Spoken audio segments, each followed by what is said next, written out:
அஸ்ஸலாமு அலைக்கும் வரஹ்மத்துல்லாஹி வபரகாத்துஹு. இன்னைக்கு வெள்ளிக்கிழமை எல்லாருக்கும் ஜும்மா முபாரக்.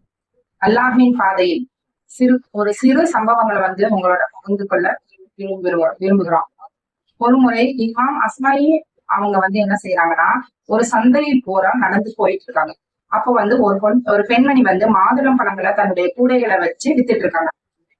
ஒரு மனிதர் என்ன பண்றாங்க, அந்த அம்மாக்கு தெரியாம அந்த அதுல இருந்து ஒரு மாதுளம்பழத்தை திருடிட்டு போறாங்க. இத இமாம் அஸ்மை அவங்க பாக்குறாங்க. அவரை பார்த்துட்டு பின்தொடர்ந்து போகக்கூடியவங்களாக இருக்கிறாங்க. அவர் பசியில இருப்பார் போல, அதனாலதான் அந்த அம்மாவுக்கு தெரியாம அந்த பழத்தை திருடிட்டு போய் அப்படின்னு சொன்னாங்க.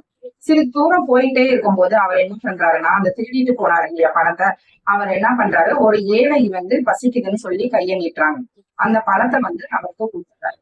இத பாத்துட்டு இருந்த அஸ்மை அவங்க அந்த திருடனை பின்தொடர்ந்து கேக்குறாங்க, உங்களுக்கு பசியாக இருக்கு, நீங்க தான் சாப்பிடுவீங்கன்னு நினைச்சேன். ஆனா இந்த இருந்த ஒரு பழத்தை நீங்க ஒரு ஏழைக்கு தர்மம் செஞ்சுட்டீங்க அப்படின்னு கேட்கும் போது அவங்க அந்த திருடன் சொல்றான், இது அல்லாஹ்வும் எனக்கும் வாணிகமாக இருக்கிறது அப்படின்னு அவங்க சொல்றாங்க. அப்ப இதுல என்ன வணிகம் இருக்கு அப்படின்னு சொல்லி இமாம் அஸ்மை அவங்க கேக்குறாங்க. இது எனக்கும் அல்லாஹுக்கான வணிகம், இதுல எனக்கு லாபம் தான் அதிகமாக இருக்கு அப்படின்னு சொல்லி அவர் சொல்றாரு. இது எப்படி லாபமாகும் அப்படின்னு சொல்லி இமாம் அஸ்மை அவங்க கேக்குறாங்க. அந்த திருடன் சொல்றாரு, நான் இந்த பழத்தை திருடும் போது எனக்கு ஒரு பாவத்தை அல்லாஹ் எழுதுறான். ஆனா இதை நான் தர்மம் செய்யும் போது எனக்கு 10 நன்மையை அல்லாஹ் எழுதிட்டான்.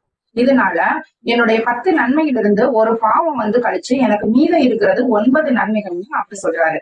இதை இமாம் அஸ்மை அவங்க என்ன கேக்குறாங்கன்னா, இதை எப்படி அல்லாஹ் ஏத்துக்கொள்வான் அப்படின்னு சொல்லி அவங்க விளக்க தராங்க. எப்படின்னா, ஒரு பாவமான செயலை செஞ்சுட்டு அதுல இருந்து தர்மம் செய்வது அல்லாஹ் ஏற்றுக்கொள்ள மாட்டான். அல்லாஹ் ரொம்ப பரிசுத்தமானவன். அவன் பரிசுத்த பொருள்களை மட்டுமே ஏற்றுக்கொள்ளக்கூடியவன் இருப்பான். ஆனா இன்றைக்கு இருக்க அரசியல் லாபத்துக்காகவோ சுய லாபத்திற்காகவோ நம்ம என்ன தவறான ஒரு செயல் செஞ்சுட்டு அதுல சிறிதளவு தர்மம் செஞ்சுட்டா அதுல நமக்கு நன்மை கிடைச்சிருன்னு இன்னைக்கு நினைக்கக்கூடியவங்களாக இருக்கிறோம். ஆனா அப்படி நினைப்பது தவறு.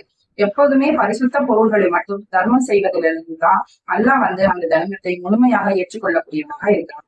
இன்ஷா அல்லாஹ் இந்த படிப்பினை நம்மளும் ஏற்று நம்முடைய வாழ்க்கையை செயல்படுத்தக்கூடியவனாக இருக்கும்.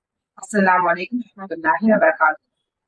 அல்லாஹ்வின் பாதையில் யூடியூப் சேனல் சப்ஸ்கிரைப் செய்யுங்க.